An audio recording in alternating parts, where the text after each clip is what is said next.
Welcome to today's deep dive. So, last week I ran this YouTube poll, right? Asking you guys for the best anime video game.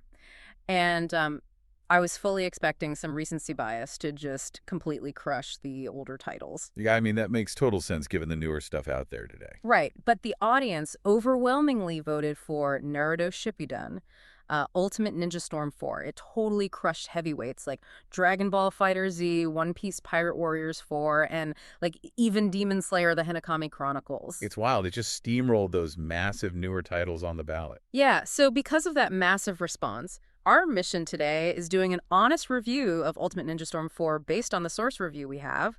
Like, does it actually deserve the crown, or is it, just pure nostalgia doing all the heavy lifting? Well, looking at the sources, they immediately point to its biggest triumph, which is the visual spectacle. I mean, the developers didn't just want to make a fighting game. Right. They wanted to simulate the feeling of playing the anime itself. Oh, and they totally nailed it with those cinematic boss fights, especially, the clashes between Naruto Uzumaki and Sasuke Uchiha. Absolutely. The scale is just massive. Yeah, you're hitting these single button prompts, those quick time events to trigger these huge screen shattering ninja arts or jujitsu.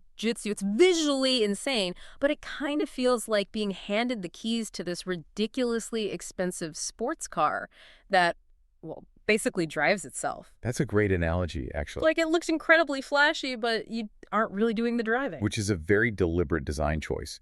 The developers prioritized fan accessibility over, like, a steep learning curve. Oh, making sure anyone can just pick it up. Exactly. They built this massive playground, stuffing the roster with over 100 characters. You've got Kakashi Hatake, Madara Uchiha, and even incredibly niche fighters. Right. And they anchored all of this with the original Japanese and English voice casts, plus a really stellar soundtrack to guarantee that emotional, immersive payoff. But if they sacrifice deep combat mechanics to make this like the ultimate immersive fan playground, you'd expect that same immersion everywhere, right? You would think so, yeah. Especially in the story mode, since it retells the epic final arc of Naruto Shippuden. I'm assuming those cinematic boss fights carry the whole narrative. Actually, no. The review highlights a pretty glaring contradiction in the story's pacing. Wait, really? Why?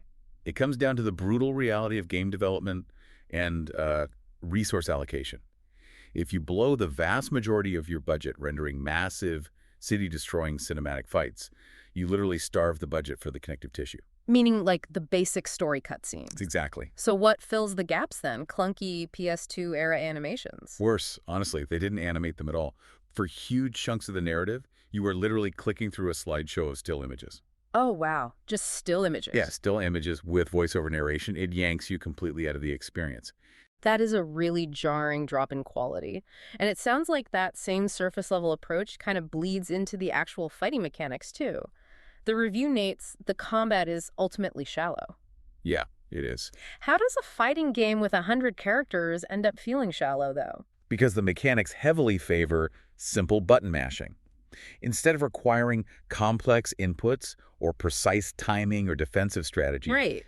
the game relies on auto combos. You can mash a single attack button, and the game just strings together a flashy sequence for you. Oh, so that's great for beginners, but terrible for the pros. Exactly. Hardcore competitive players hit a skill ceiling almost immediately. Which explains why the online ranked matches are so frustrating if everyone is just mashing auto combos. Yeah, you throw in the severe lag and matchmaking issues mentioned in the review. Ugh, right. The competitive illusion just totally shatters. So it leaves us with a very specific final verdict then. What's the score? The review gives it an 8 out of 10. They label it a fan service masterpiece with shallow mechanics. Makes sense. Yeah, it's an absolute must-play for casuals and anime lovers, but a hard pass for hardcore fighting game enthusiasts. It really challenges how we categorize these titles. If an adaptation perfectly lets you live the anime, but has to gut its own combat depth and rely on slideshows to afford that accessibility. Right. Should we even be judging it as a traditional fighting game? Or, is it actually an entirely new genre of interactive fan fiction? Definitely something for you to chew on. Catch you next time.